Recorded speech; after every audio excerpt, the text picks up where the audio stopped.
the Plumley Pod, episode 40. Prepare to lift the lid on all things education, not indoctrination. Your voice of reason for home education, the Plumley Pod.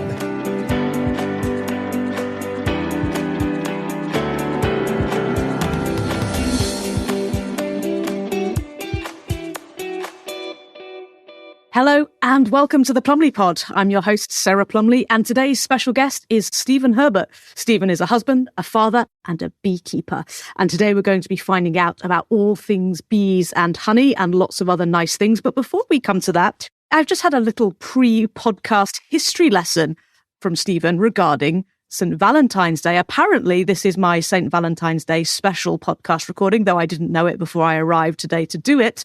Today is the 13th of February. We're recording on a Monday and this will go out on Sunday the 19th. However, tomorrow is the celebration of St Valentine, and apparently this also links back to bees, but I'm way out of my depth. So at this point, I shall hand over to Stephen, who shall tell us more. Welcome, Stephen. Hello. It's funny, some of the best stuff is told pre-show, but for anyone who's got Clinton cards and wants to send me one, that's fine, because tomorrow is my birthday. I was born on Valentine's Day, so I've taken a particular interest in that particular saint. St Valentine was, I think it was 3rd century priest who cured the blindness of a judge, the daughter of a Dutch judge, I should say, but he also did other miracles.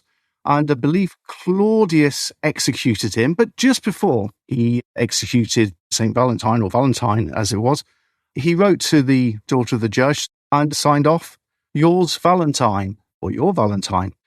The feast of that period of time, there was a prior and pagan feast or Roman feast called Lupercalia, which was the festival of fertility. And that's probably where we get the whole idea of love and fertility with St. Valentine's, but he really didn't have anything to do with that. He's the patron saint of Terni, which is a place in Italy. He's the patron saint of epileptics. He's the patron saint of fainters. He's also the patron saint of beekeepers. And today on this podcast is the Valentine's Day special. We're going to be talking about bees. We are indeed. I had no idea about the epileptic. I didn't realise epilepsy was so old. I suffered from epilepsy as a child for about maybe 3 years, but I didn't realise it was an old thing. I thought it might be a relatively new disease. Do you know anything about that? Well, I mean, back in the day, they did kind of get a bit worried about epileptics, thinking they're possessed by some demon. In the Middle Ages, epileptics were sort of suspected of being witches and burnt and got rid of. But I mean, in earlier times, they were often seen as sort of shamans. So there's been lots of different views on epilepsy throughout the years. My wife is epileptic as well, and she's an artist. So maybe the gods or the other world are trying to communicate through her seizures. I don't know. How interesting. I never knew that. But that was a little detour, wasn't it? Because you're going to take us down the rabbit hole of the bees and the beekeeper. So first of all, how did you become a beekeeper? What made you decide to do that? Well, there's a few threads to this. The first thread is, we all know about 9/11, and I don't really want to go down that rabbit hole, although it's obvious why Building 7 fell down, isn't it? You know, crikey, someone must have sneezed, because buildings tend to do that. But after 9/11, the evil empire went into Iraq. But there was these scientists, nothing to do with Iraq, but Colin Campbell comes to mind, and he was a petroleum geologist, and he was talking about something called peak oil. And basically it comes down to this notion that certain resources in the world are finite, crude oil being a good example. So being a finite resource, it tends to have this bell curve in terms of its usage. So if you stick in one oil well, it'll start off, a little bit of oil comes out at the beginning of its lifetime, then it'll peak, maximum peak, and then it'll tail off. Well, what he was saying, well, if you aggregate that, I mean, this is probably from the work of someone called Herbert, but if you aggregate that, all the oil wells which have ever existed, you get a global peak oil thing, bell curve. And he was sort of saying, well, the thing is, we've passed peak with crude oil, and it's going to get harder and harder to replace these hydrocarbons. And the world, which has got used to such use of fossil fuels, are going to experienced limits to growth. And hey presto, we had the banking crisis in about 2007, which is probably related to the difficulty or more expense of getting hydrocarbons out. So that was one thread. The other interest I had was in other authors like James Howard Kunstler, John Michael Greer, Dmitry Orlov. But there was lots of strange things going on at the time during the early 2000s, whereby we were seeing lots of social changes in our society. And I kind of felt very, very concerned about what was happening to my community, to my country. And I was taking sort of an active interest in that. So come 2010, I was working for a council, and we talk about wokeism today, and we talk about the council culture today, and we're very knowledgeable about it. But what about the people sort of in the early days of this? What about the people perhaps who have the wrong thoughts? So anyway, I've given you a little bit of a hint, but my job at the council disappeared. So I was faced with sort of having to navigate into a new career of some description, and I kind of felt that what I had to do, knowing what I knew about things I've mentioned like Colin Campbell and the issue with finite resources, is perhaps have a more resilient, localized life career. So I kind of felt that doing something which is involved with local food production might be the way forward. And the rest is history, as they say. That was a good decision with hindsight, wasn't it? Well done, you. Well, yes. One of the other things I've started to, back in the days, keep chickens, because naturally with my carbon credits, I'm going to be given a ration of bugs. I'm not that actually keen on eating bugs. The thing is with insects that they've evolved so they've got poisons and toxins in them. So eating them can be quite poisonous. But when I do get my ration of bugs, I'm going to feed them to my chickens and then in turn eat the egg or eggs. Or the chicken, right? The thing is, my daughter's got a bit of a crush on the chickens. I couldn't wring the chicken's neck. You know, I'd be shamed. So what did you do when you decided to keep bees? Like, how did you start? Did you get a book? Did you watch some videos online? Like, how did you know anything about how to keep bees? No, well, this is more of a broad question that I get asked, and which you'll probably get asked, is how generally do you start beekeeping? I personally joined a local beekeepers association, and they had a training apiary, and so I went to the training apiary and fully suited and booted with my protective clothing, and I could buy some bees off of the Beekeepers Association, and they had a beginner's apiary, and I could train alongside someone more experienced. But just a little cautionary tale, really, that if someone is listening and thinking, yeah, I'm gonna start bees, the biggest question you might want to think about is where you're going to stick them. Because most people say, oh, I'll stick them in my garden.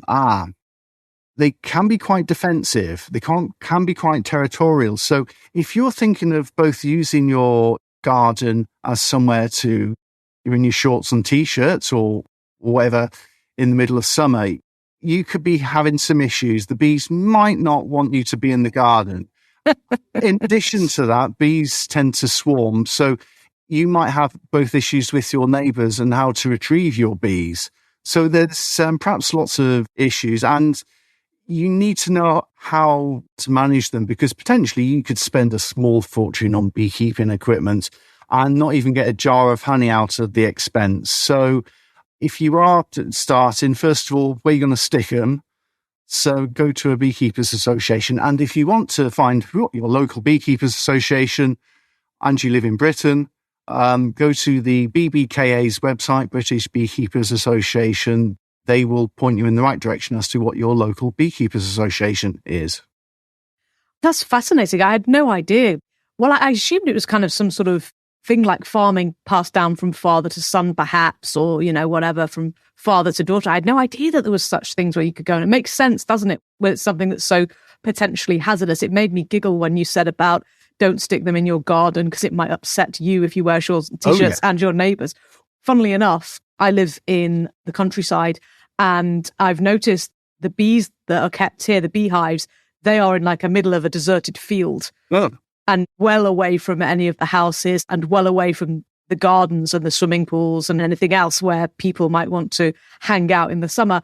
And I always thought, oh, that's a bit of a long walk to go and fetch your honey. Now I know why. Thank you. Thank you for explaining it to me. That makes sense. Back in the day, these country skills would have just been passed down. It would have been just part of the culture. But now, because most of us live in towns and cities and the such like, we seem to have lost our relationship with the countryside or with living off of the land. We're kind of pet humans, aren't we, really? We're sort of kept by either the supermarkets and what. I mean, certainly the globalists probably think we're equivalent to some sort of cattle of some description, but it's mainly because we've lost touch as to how to live on our own volition without the need, perhaps, of government or transport or things like that. So, yeah. What was all of the publicity regarding the bees are dying, the bees are dying? It even piqued my interest. And at the time, I wasn't very into the natural world. I was busy doing other things, still playing too much sport probably, and not paying proper attention to nature. But even this came into my realm through what I call now the fake news media, but at the time what I regarded to be, quote unquote, the news. So what happened with that? What was really going on? It all depends where you want to start, really. If you're talking about the 1990s, then there was this little mite called the varroa mite, which got, I don't know, jumped on a container ship and came into our country and infested the hives, and colonies of bees died. But the bees have sort of evolved and got adjusted to that, so it's not so much of a problem now. Those people who want to call themselves farmers, those ones who ride around in high capital, expensive equipment. Oh, do you mean like Jeremy Clarkstein? Yeah, it's factory farming. Or television farming in the case of Clarkstein. yeah. But the thing is, I don't know, it's got out of control. It's funny, once you do things beyond a certain scale, whether it's farming or whether it's the financial system, it almost has this characteristic like pollution. So what these, I was going to use some rude words for these bloody people. The thing is, let me start why honeybees, because I have honeybees. According to the Collins Field Guide of Bees of Britain and Ireland, there's about 270 species of bees. Now, there is only one species of bee which has this characteristic, and it's called floral fidelity. It's Valentine's Day, so we're talking about fidelity, perhaps. Be my Valentine. Now, what is floral fidelity? Well, the honeybee would go to the specific type of flower when it's out foraging, whereas the other bees say, oh, well, there's a sunflower here, let's pop on to this daisy, let's pop on to this sort of whereas the honeybee would stick to, I'm going to this sunflower, I'm going to find another sunflower, and then I'll go home to the hive. Because of floral fidelity, seed production is the yields are much more better. So if you have honeybees servicing your field of oilseed rape, maybe that's not the greatest example, or sunflowers, if perhaps you live in France, or lavender if you live in France, then the yields of the seeds is going to be up to about 30% higher. And because of that, if you're a farmer, that's money. But there's something flipping or pigging or what other emphasizer word I could make is stupid about this. So they use their insecticides, and every time they've got this new insecticides, this one is always safer on the insects. Never proves out that way. So in one way, they're killing their pollinators, and at the same time, they want the pollinators. And in terms of something called externalities, it's the beekeeper who has to pick up the freaking costs. So the farmer makes extra yield because of the bees, and he pockets it in. And then early in the spring, he then wants to kill the beekeeper's bees with his sort of pollution. Can I out there, if you let any farmers listen, I know you're going to disagree with me about insecticides being safe, but can I just say, could you go and get a small thimble, fill it up with some of your insecticides and drink it for me, please? Go on. It's obviously safe. Go and drink some. Anyway. But it's not going to hurt a tiny bee, right? So therefore, how's it going to hurt a huge man, a great big farmer man? Yeah, I agree. Good for you. Go and drink some, it's so expletive. So the latest ones, which is the neonicotinoids, and oh yes, there were denials by the scientists. Hang on, haven't we heard that safe and effective? Yeah, obviously it's safe and bloody effective. That's the safe and effective that goes with suddenly and unexpectedly, that kind of safe and effective. Well, it's funny you should say that in terms of suddenly the bees go visit a flower with neonics on, and then suddenly unexpectedly they can't remember stuff. Mind fog. I've heard some other intervention where you get mind fog. But anyway, they get mind fog and can't find their way back to their hives. And if you don't get all the bees coming back to your hives, then the colony collapses and they can't pollinate the farmer's field. Maybe it's the case that they go out enough so the farmer gets his share of the pollination and then they never come back, so the beekeeper isn't very happy. So they've banned those, and I think they're reverting back to some other insecticides. But it's not just the bees, it's other insects. I mean, Chris Martinson from the Peak Prosperity podcast or website, he was sort of saying that back in his day, he would be traveling along, in his father's car, and the problem they would get on their journey throughout America was bugs on the windshield. And every so often you would have to stop and clean your windshield. We call them windscreens in Britain for some unknown reason. But you don't really experience that problem to the same extent nowadays. And it's because the insects which are down on the food chain have sort of disappeared. And hey, I think it's probably to do with modern farming methods. I mean, there's only a very small portion of the population which now works in farming. If you went back, say, 100, 150 years, most of the people that live in, say, in Britain would be in the countryside doing agriculture. And it's only because it's capital intensive now that we have to take shortcuts with insecticides and herbicides and machinery. And then people say, well, if we did it another way, then there wouldn't be such yields. But I mean, in terms of the nutritional value of foods, it's diminishing because all the minerals is being extracted from the soil. So the soil now, instead of being something which is a fertile living thing, it's no more than the freaking sponge for various either fertilizers, synthetic fertilizers, or it holds on to the insecticides. If some of your American listeners are starting to jump up and shout rude words at me, can I refer them back to the sort of early 20th century, and probably a bit before that? They would use for their cotton, the cotton weevil was a bit of a problem, so they used arsenic-based compounds on their cotton crops. And also they used arsenic-based compounds to get rid of moths which might attack their fruit trees. So some of the places where they've had cotton on and they've used arsenic-based compounds, well, that land has kind of got a bit toxic now and they can't really use it for too much either. But as a very long-standing grievance from the people of London in the 1920s, a family of Londoners had bought a bag of apples. The apples came from a dry state in America, which was sprayed by arsenic. Well, they ended up in hospital. So, yeah, just a bone to pick with you Americans. Actually, shall I stop there, just in case you lose all your audience, Sarah? Oh, not at all. They're used to me. Don't worry. Okay. It's a free speech platform here, my friend. It's exactly what it's for. I know, it's very unusual this day and age, isn't it? So I've done the farmers, I've done the Americans. Well, interestingly, the French don't seem to be quite so bad. When you were talking about the different species of bee, and in particular those that have fidelity, so they will only work with the same... Floral fidelity, they're faithful to their flower. Beautiful. Well, they do really well if they're into sunflowers here, because I don't even know how to describe how many sunflower fields there are where I live.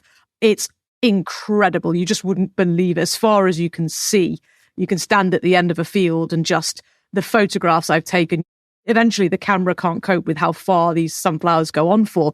Absolutely beautiful things. And they're enormous. They're absolutely huge, humongous.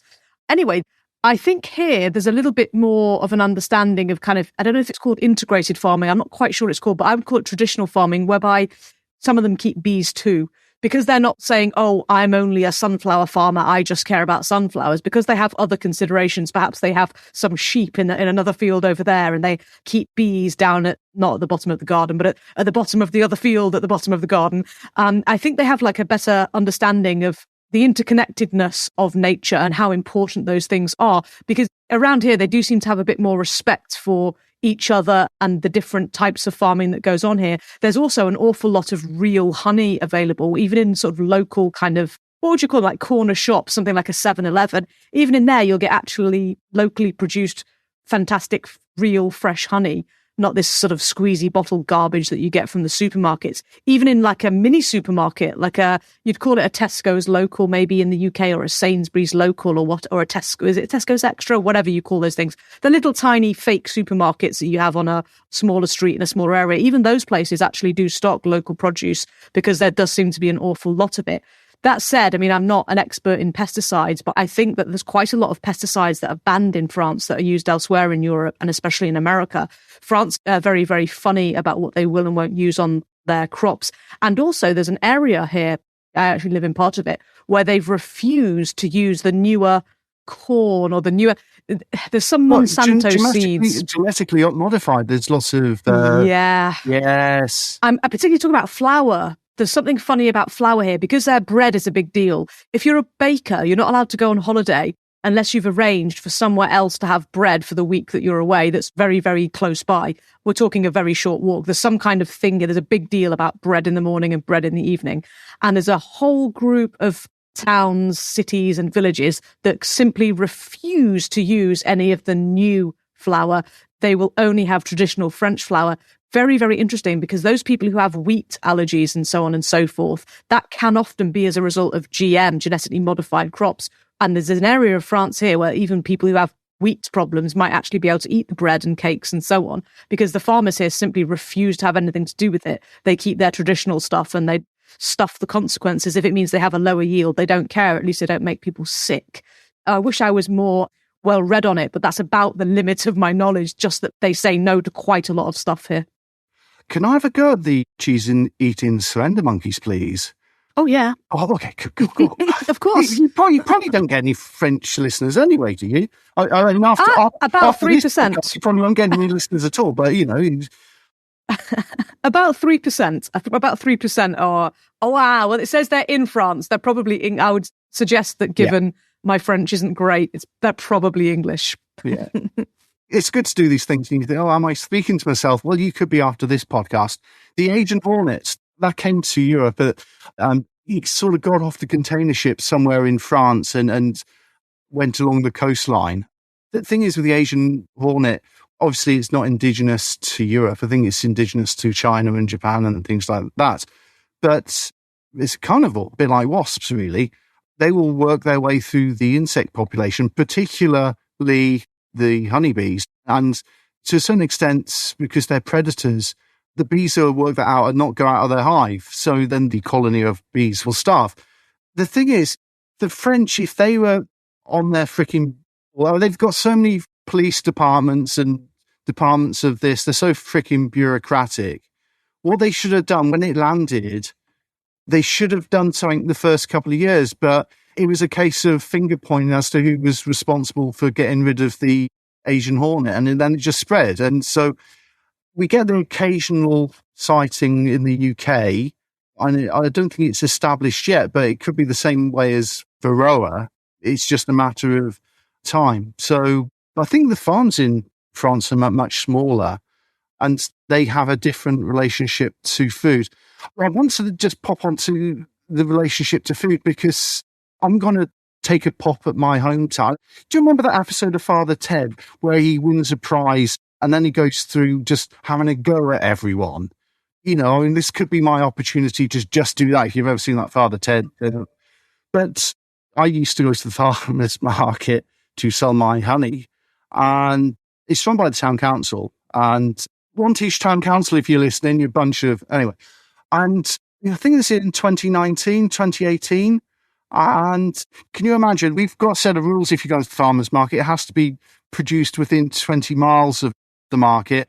And there's lots of other rules. We have to get various insurance and all this, jump through hoops, very bureaucratic. So the Wantage Town Council invited Lidl. So the farmer's market also had a Lidl stall in, or maybe it's called Lidl if you're German, but this is a cheap supermarket having a stall at the farmer's market. So me being, I don't think I've got any French blood in me, but I went knocking on the door of the local councillor, Councillor Dunford, and then we had the Wantage mayor out as well. And it was a case of, well, what's the problem? Then the farmer's market, but what's the problem with Lidl being at the farmer's market? And it was just this sort of, cognitive dissonance in terms of, well, this local producers doing it, but Lidl, no, they're what are they doing here? Who invited them? This is the farmer's market. Oh, well, we can't really see what's the problem. Well, why have you got an issue with it? I think you're being quite aggressive about this, don't you know?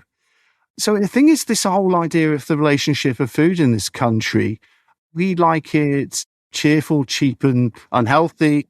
Over the last 3 years, I've been so disgusted with my fellow countrymen. It's like sort of some bad nightmare we're sort of living in where that bee movie, I think it's a bee movie, The Invasion of the Body Snatchers, where people, I think this has gone back to 2016 more than anything, where it really went downhill.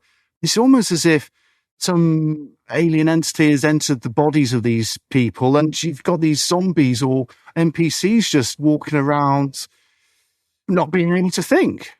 What happened with this, what do you call it, a supermarket having a stall at a farmer's market? What happened? Well, I want to hear about this. The thing is, they were in their planning application. They've managed to get planning permission, but it's really against the local plan because the local plan says, oh, no, you need to have these sort of things in central areas. Like, what happens? Well, I went round to all my fellow stallholders and said, we should do something collectively because I am Spartacus, okay? So I wrote a letter to the town council and I was promised, I'm doing a Father Ted bit here, I was promised by all those fellow stallholders, because it's in their interests too, that they would write in and they would complain and they would do anything. And when I phones them the next couple of days, well, they're busy or really this hadn't anything to do with me. And no, I don't want to rock the boat. So the problem then became, it was a me problem. All the other stallholders weren't complaining. I've got a problem. So you remember the film Spartacus where I forget who stood up and said, I am Spartacus, because the Romans wanted to kill Spartacus. Come full circle with the Roman theme. And the others stood up and said, no, I am Spartacus. All of these, well, this was the reverse thing where I stood up, oh, I am Spartacus. And okay, well, we're going to hang you now. We're going to execute you. So this whole concept of solidarity in this country, this whole notion that we should relocalize, that we should value perhaps handmade things or locally produced or crafted food, or that, it's a nonsense, because at the heart of it, we've got something inherently wrong with our culture. I don't know what it is. Maybe it's the use of, smartphones, but people are just, lazy, selfish and vain. And it will be their undoing. It will be their undoing, because these selfish, lazy and vain people were quite happy to queue up and get their little safe and effective interventions. I dread to think what's happening to some people, but I'm just horrified in one respect. But in some ways, things are coming out in the wash, because I seem to be getting more and more opportunities laid in front of me now, mainly because other people, perhaps who are more talented, more better, more articulate, seem to have gone missing in action. Where have they gone?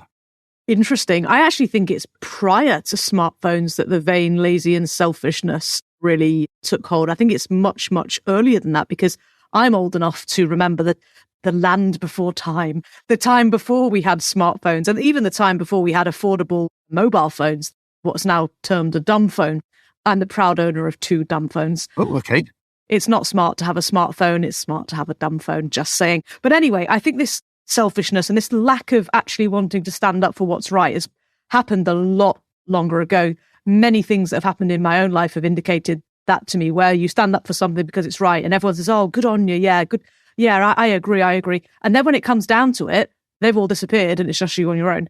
That's happened to me so many times because people lack integrity and courage.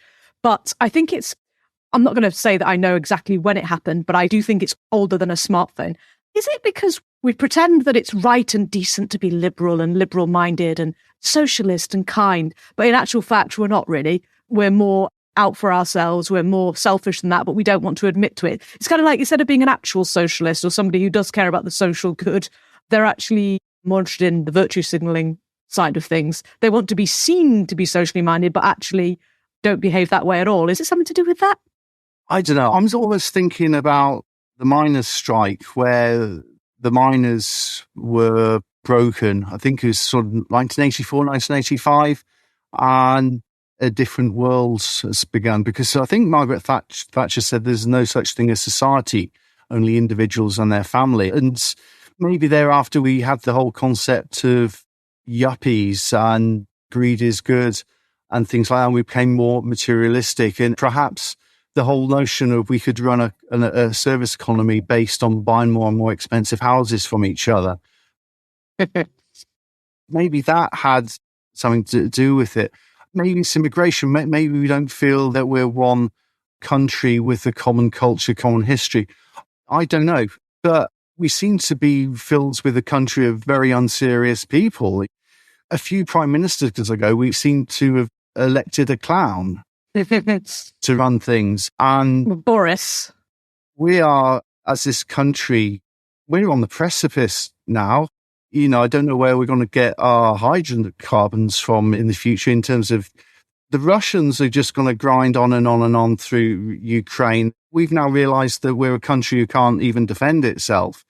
We're probably a country where people can't actually afford to heat their house or pay for the electricity. We're in a country where inflation is rampant, and we can't really tell a coherent story about the predicament we're in. So it's been a terrible run, hasn't it? We've had Boris the clown, then we had Thick Lizzie, and now we've got Wishy-Washy. It's like a bad sitcom, isn't it? Or some sort of British farce.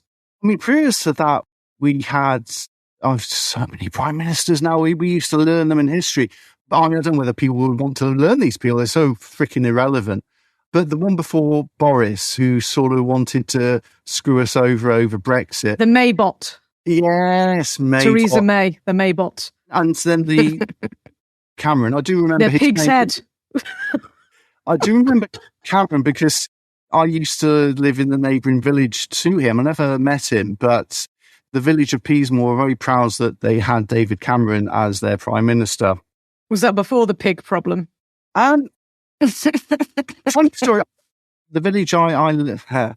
Can I just preface what I'm going to say is I kind of come into the realisation that my life, I've been dropped into this either Animal Crossing or maybe it's Grand Theft Auto or maybe it's Minecraft, okay? So what you're hearing from me today is just an avatar, okay? And there's some sort of controller wanting to muck around with me for shits and giggles. But anyway, we lived in the village of Beedon, B-E-E-D-O-N. Yes, you've heard it, it's B. I grew up in Beedon. I'm a beekeeper. Yeah, Valentine's Day. Yeah, okay. The neighbouring village was David Cameron lived in the village of Peasmore. He lived there. And we decided, me and my wife, that we would get married in Peasmore Church instead of Beedon Church. And the person who, I forget, he was the bell ringer. We had to organise, but the bell ringer had a pig farm in Peasmore. So in terms of that story, his accessibility to pigs was relatively easy because there was a pig farm in Peasmore. In fact, there's one not so far down from there now, which do the Berkshire breeds of pigs. So I don't know. I mean, to be honest with you, if you start doing that with animals, there's going to be some weird zoonotical diseases you're going to pick up. And you go to A&E and then you ask, well, it's very sore down there. I mean, what are you going to say? It's like those people go to A&E with either the hoover attachment stuck up their backside or the loo brush. I mean, it's how to explain these things away, isn't it? So yeah, I think that story about Cameron probably has some plausibility. But if people Google in Peasmore underground bases, there's another story about Peasmore where it's to do with aliens and underground bases and someone claiming and that there's some So Cameron could be some sort of alien hybrid, but I don't think some of these politicians are of this world anyway. And on so many levels, I have to agree with you. They don't answer to us. They don't answer to us. I've got an email from my MP, David Johnson MP of Wantage. I'm having a really good pop at people today, so this is quite cathartic for me. So thank you for this. So I got an email from David Johnson, MP from Wantage, and he wrote to me because I was concerned about identity passes and the vaccination, if you can really call it a vaccine. And he said, no way, absolutely no way is the vaccine experimental. I've got it right. Maybe I can stick that up somewhere. Make sure you laminate that one. Print and laminate. I mean, maybe I could crowdfund it when election day comes. I could put it on a freaking hoarding, but maybe there wouldn't be that many voters around to vote for him anyway, I mean, yeah. That's so naive, isn't it? Imagine at this stage of the game sending out something like that from your email address. This was 2021 because Even so. They thought, oh, well, yeah, we're on the verge of closing the deal now. We just vax past people and then they'll have to get jabbed or starve in their homes. I wonder how many vaccine studies this MP has ever even bothered to read. I bet it's less than me. We get thrown back because I've been telling people, went to the marches. The London ones. The London ones, yeah. Oh, if people are worried about street crime, if in London, okay, because the story is, it's those black teenagers with knives who are doing all the street crime. No, that's what. No. The Met Police, okay? If you want to clear up street crime in London, get rid of the Met Police, because it's the only time, I mean, this is first-hand material witness of me, the only crime I've ever seen in London is by the Met Police. So just a tip for policing, to be honest with you. But there was no telling people when they were joining either the queues or speaking to them that, look, this is experimental. People like Dolores Carhill, people like Professor Bhakti was sort of saying this is going to be a disaster. Because, Dolores Carhill was sort of saying, when back in the day they were testing it on ferrets, they all died. There's still not a vaccine for SARS-CoV-1. No. They were trying for 17 years or something mental, and they couldn't find one that didn't kill all of the animals in the experiment. And that's why crazy conspiracy theorists like myself were going mental in early 2020, saying, no, a vaccine, whatever this allegedly is, a vaccine will not be the solution because we didn't even manage to get one for SARS-CoV-1. And if you're calling this SARS-CoV-2, there's a reason for that. They are in some way similar. So why would a vaccine be the answer when they've tried and failed for 17 years? All of the monkeys died, all of the ferrets died. Sick of it. Like, it was a ridiculous notion from the very, very beginning.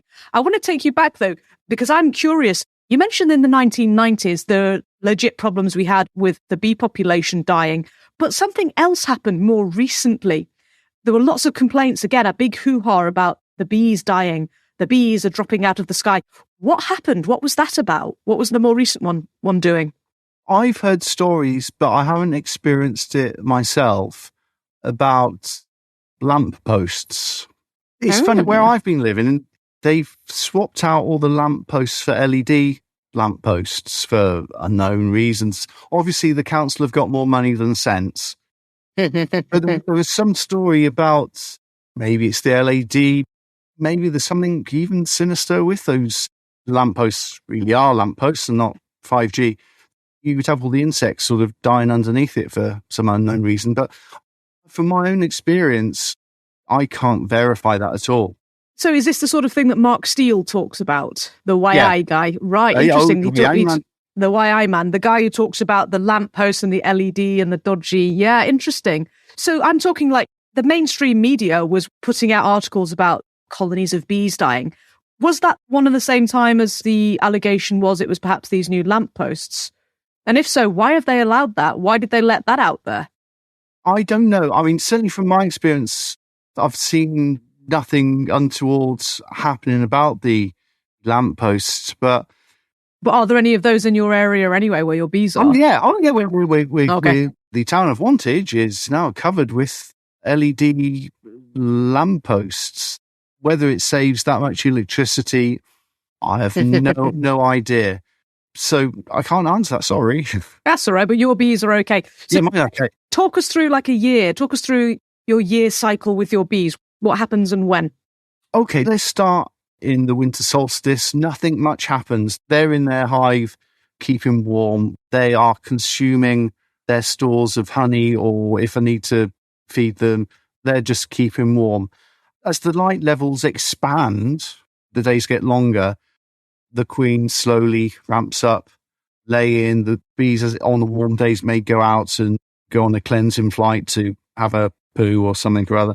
And then as we get past February into the spring months, flowers start to come out, it gets warmer, the queen starts laying, the colony gets bigger. And as we then sort of go into April, I'm kind of now thinking, okay, I might need to make sure that the hives which the bees are in are appropriate size. I might need to think about putting honey boxes, also called supers, on them.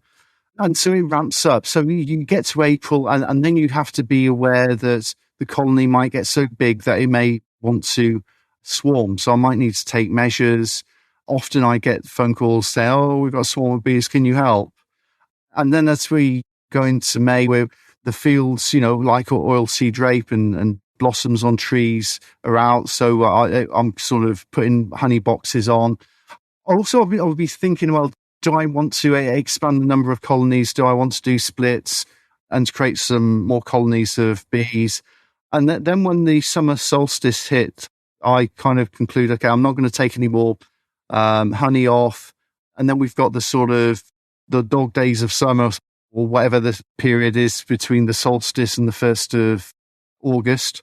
And then like clockwork on the 1st of August, the wasps come out, and with vengeance. I'll be putting wasp traps on. In a strange way, sometimes just keep an eye on the bees have got plenty of food, I haven't taken too much off. And then as the autumn comes, then I'm trying to make sure that the colonies of bees are winter tight and that they would survive the winter. And if not, I might need to unify them with other colonies. And then it drifts back into the slow days of winter. And how much room does a colony need? Like, how much space does this take? Well, we have a standard sized box, right, which is called the brood box, where the queen and the brood are housed. And sometimes if you have a colony which is quite prolific and wants to expand a lot, you might want to put a second brood box on top. But if you're more focused on producing honey, you might want to produce or add honey boxes. But it's like a concertina effect. The closer you get to the summer solstice, perhaps the more you want to put on. I mean, naturally, you need to be aware of what's happening in the fields surrounding you, because if perhaps during the June and July, the farmer has got some flowering crop, then perhaps you want to continue expanding. But where I come from, it more often than not is the main crop is oilseed rape. So you sort of concertina it down. So if perhaps you're looking perhaps after the 21st of June that there isn't anything going, then perhaps you're thinking now, well, okay, should I be taking supers off? Should I be shrinking the colony? So it's like a big concertina in sort of way, because the bigger the hive is, it's more mass for the bees to keep warm during the winter months. So you kind of want to keep things as compacted as you want, but also being mindful that you need to ensure that they have sufficient food to get through the next season. You mentioned the swarm. Talk us through, why do they do that? What is the purpose of a major bee swarm? What's going on there? Well, it's the case of why do people have sex? We're back to Valentine's. Did you see how I did that? It was great, wasn't it? Okay. Oh, yeah. You'll like this story. Okay. If the box which they're in is a bit confined, then the worker bees will start building out a particular cell to create into a queen cell, and then provides more royal jelly to that particular cell with an egg in to produce a queen. I mean, you could have multiple queen cells in, and in the queen cell is a virgin queen. And as soon as one of those virgin queens emerges from the cells, they're sort of a pencil-sized waxy thing, this size probably no more than 2 or 3 centimeters. And then the virgin queen emerges. Now, as soon as she emerges, and they push out the old queen, and the old queen exits the hive, and a significant proportion of the bees follow her, and then you've got a swarm, and they're off looking for a new home.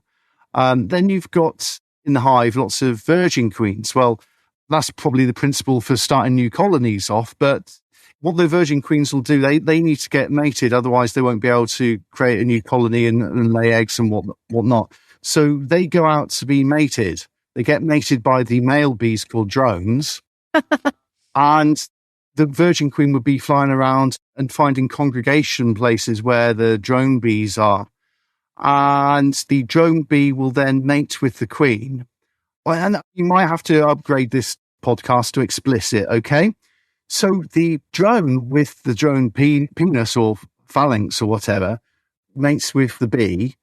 And then once he's done his business, he then tries to fly off. Unfortunately, his penis is now stuck into the virgin queen. So his penis breaks off and then he dies and bleeds to death. But the queen gets mated by numerous amounts of drones. I mean, maybe 20, 30, 40, I don't know. And she keeps all the sperm in a gland called the spermatheca in her abdomen. So this is why, I mean, people listening to me sort of say, oh, well, I'm going to get bees, stick them in my garden, because I get bees which are calm bees. They're not aggressive bees. Oh, okay. Well, you don't know how many or what they've been mated by, because she could have the sperm of some arsey bees, which later on in the summer, when you're out in your shorts and t-shirt, start trying to get you out of the garden. But yeah, so that is then the sex life of a bee, and the queen bee returns back to the colony and lays eggs, and all is well. What's the life expectancy of a bee?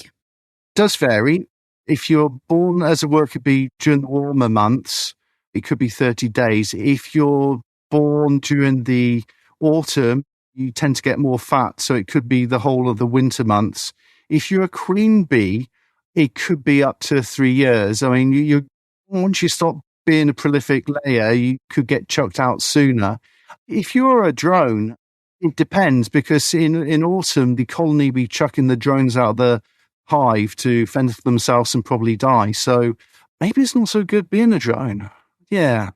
Yeah, I was giggling before. I'm sure there's plenty of women who can empathise with being harassed by a bunch of drones looking to get laid. Yes, I did snigger, I have to say. It was very funny.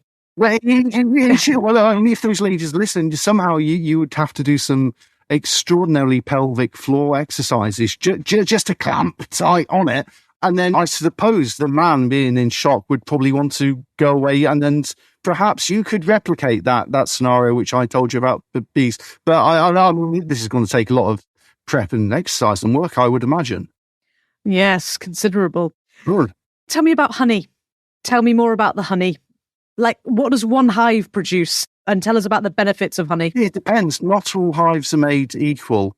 But if it's a new colony, which perhaps I've created from a split of the hive, then perhaps on the first year I won't get anything, and then perhaps the second year I will. But it depends. I mean, each one of those honey boxes can contain about 30 pounds of honey. Some hives I could have 4, 5, 6 honey boxes on it. I mean, I've kind of calculated. The thing is, you cloth accordingly, so I don't have a huge amount of hives, because I would have more honey than I can shake a stick at. But for me, I mean, half a ton of honey to a ton of honey isn't unusual. Wow. And how many bee boxes do you typically have any given year? In terms of colonies, I mean, currently I've got about 16. Wow, that's amazing. Extraordinary. And there's all kinds of seriously impressive health benefits to taking honey, aren't there? Could you lay out some of those for us, please? I know people get very excited with Manuka honey, and that's very expensive. Manuka, by the way, is a plant in New Zealand, and it was back in the day a weed, or considered a weed. And then someone analysed it, and it had certain properties which all honey does, but it seems to be more exaggerated. Also in New Zealand, they've got a poisonous plant, so they have to test all their honey. And also another fun fact about Manuka, there's more sold than actually produced. So obviously some people are having a bit of a laugh as to what they're calling Manuka. But honey is antibacterial, antifungal, antiviral.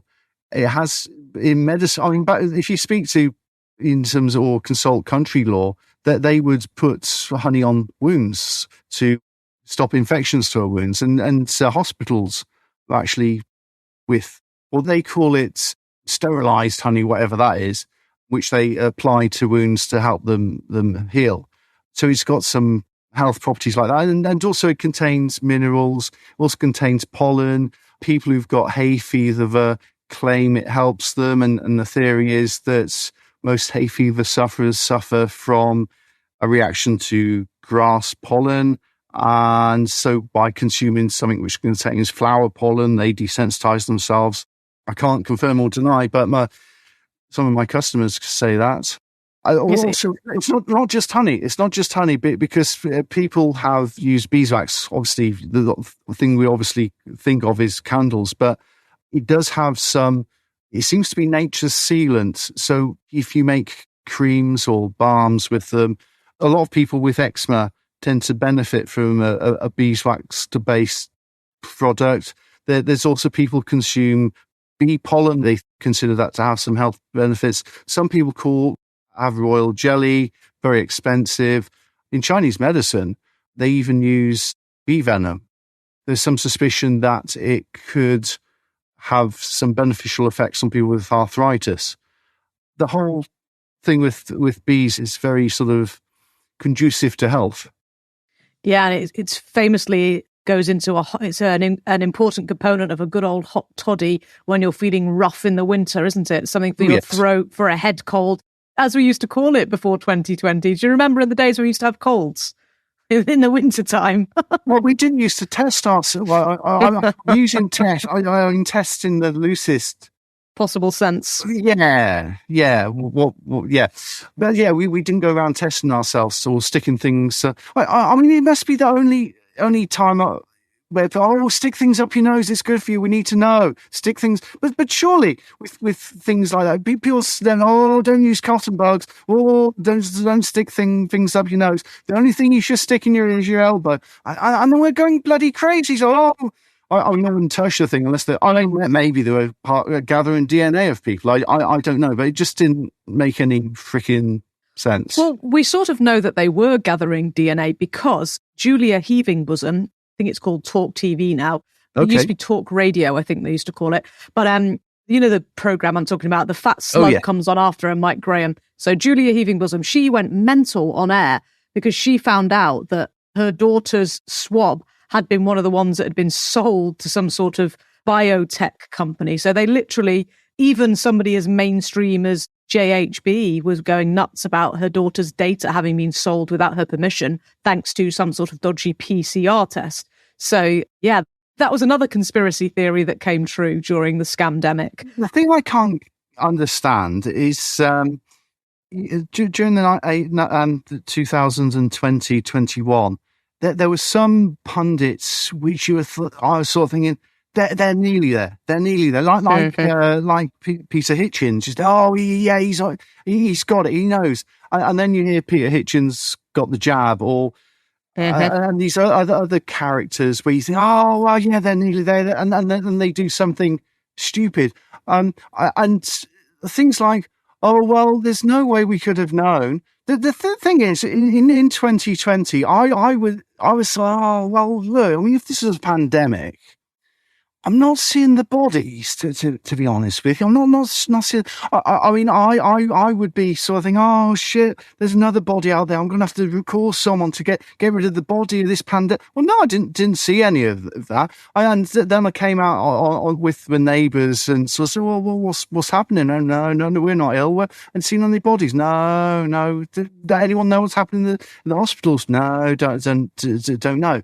And it was a case of. I'm connected to the internet. I think you're connected to the internet, and I think lots of other people are connected to the internet. And also, there's things like Google as search engines, and there's other things like pre-search and whatnot. And surely people, when you sort of get a gut instinct, a suspicion that let's just keep searching for things on the internet, because this doesn't add up, and eventually you find something which goes against the narrative, and then you home in, and then perhaps if you're wise, you might want to listen to people with alternative views, and so anyone who sort of says, oh well, I didn't know about it, I mean, even the NHS little booklet you got for the jab, the first one still says, well, there's no evidence that it stops transmission or infection. That would presumably have previously been the point of any kind of vaccine, would it not? Yeah, indeed. This is the premise for its very existence. There's something in law. There's something in law called due diligence. And we're all grown-ups, and for us to make... informed and can say, oh yeah, well, naturally you can blame the other person for trying to swindle you, but you surely you should do your own due diligence. Maybe of these three categories of lazy, selfish, and vain, maybe it's the lazy part people are getting, and then people are sort of saying that, well, we didn't know, we were well, come on, you. I'm nobody special. I'm just someone who's connected to the internet. I think there's an element of I don't know. There's an element of cowardice about all of this, because we were faced, like perhaps many of you listening to this podcast, that I wasn't going to get this safe and effective intervention, and then there was some sort of suggestion, perhaps for politicians, where we might have to go around to people's houses, and if you looked at you went past the newsstand, that we should be forcibly. So I personally was expecting the day to come that there'd be a knock at the door, and those nice people who uphold the law, called police officers, would be battering me down, battering the door down, probably dragging in my van, force vaccinating me, putting me in one of those prisons which they just so happens were building, but prior to the pandemic. So it was a case of mentally sort of thing. Well, I'm not going to relent on this. I've made a decision, and if it's gonna, if this is gonna be, the end of me, well, so be it. It's a case of, I wish I could have made more of an indent on the world, but I'm not going to move on this one. And so good for you. Kind of face mortality. Well, you made the right choice, because the insurance companies have decided that if you're going to shoot yourself up with state-sanctioned injectables, they've literally classed that as suicide. So if you happen to die post a shot, this particular shot, the COVID 1984 shot, so-called by me, the insurance companies are actually classing that in the United States as suicide. Like, you've taken some in their words, you have taken some experimental medicine and you died. That's your fault, not ours. We're not paying out. How has this missed, Julia heaving bosom? Mm-hmm. How has Mike Fatzler-Graham not mentioned this? Why isn't this absolutely everywhere? It's completely disgraceful. It's a fit up, and people are literally that stupid. They can't check these things for themselves. I mean, and insurance companies are really clever, a smart place to go and check out things like data, because they would have all of that information, wouldn't they? They're not, because the money is involved very, very clearly with regard to life insurance and all of the rest of it. So when I read that the insurance company are literally classing it as suicide, I have to say it's not very nice of me, but I did laugh. Schadenfreude, the dark friend. We're at this stage now where the people have also taken it, even if they've got away with not having something unexpectedly and whatever happening to them, that they might be sterile. So that kind of begs the question that how are we going to rebuild our society? How are the, because I think we might need to be a bit serious that, look, well, I say I'm speaking actually in the general sense. I'm not actually speaking this directly to you, but, how are we going to have babies? How are the vaccinated going to meet up with other vaccinated and get married and have babies? Because, if we don't do that, then the rest of us left behind will just get older and older and sort of die, and there'll be no one left to bury us for a start. You know what my answer is going to be? My answer is education. We educate our young people in the importance of not sticking dangerous toxins and poisons into your body, and educate them on the importance that sticking stuff into your body can have on things like fertility. And we're right back where we started with the birds and the bees. Yeah. But no, you're spot on. Stephen, listen, thank you so much for joining me. It's been a real education listening to I had no idea. My husband said something about some bees only live for 30 days. I was like, really? I said, I'll have to ask about that because I didn't know. So thank you very much. It's been a real education listening to you this afternoon. Please, can you tell the listeners where they can find you? Okay. Maybe there'll be people wanting honey, and let us know how we can get hold of you, please. Can I promote my website? It's beehiveyourself.co.uk. I hate social media, and maybe as another point, can we stop using it? Can we all if you want something, say, get your own website, and we can link to each other with RSS feeds or something. Stop using social media. What's the matter with you people? Because even if I posted anything on social media, well, there's no guarantee you'll get to hear of it. Yeah, I think they're well drilled on that one with what's happened to my Twitter account, which has been sort of dead for quite some time. You're spot on. I'll make sure there's a link in the description to catch you there to your website. And do stay on the line because I might need to buy some honey. That's your lot for this week. Thank you, ladies and gentlemen. This was your Valentine special with Stephen Herbert from beehiveyourself.co.uk. I certainly hope you are going to beehive yourselves this weekend. Take back your individual sovereignty and that of your family. Visit sarahplumley.substack.com and subscribe for free to stay up to speed with all things education, not indoctrination.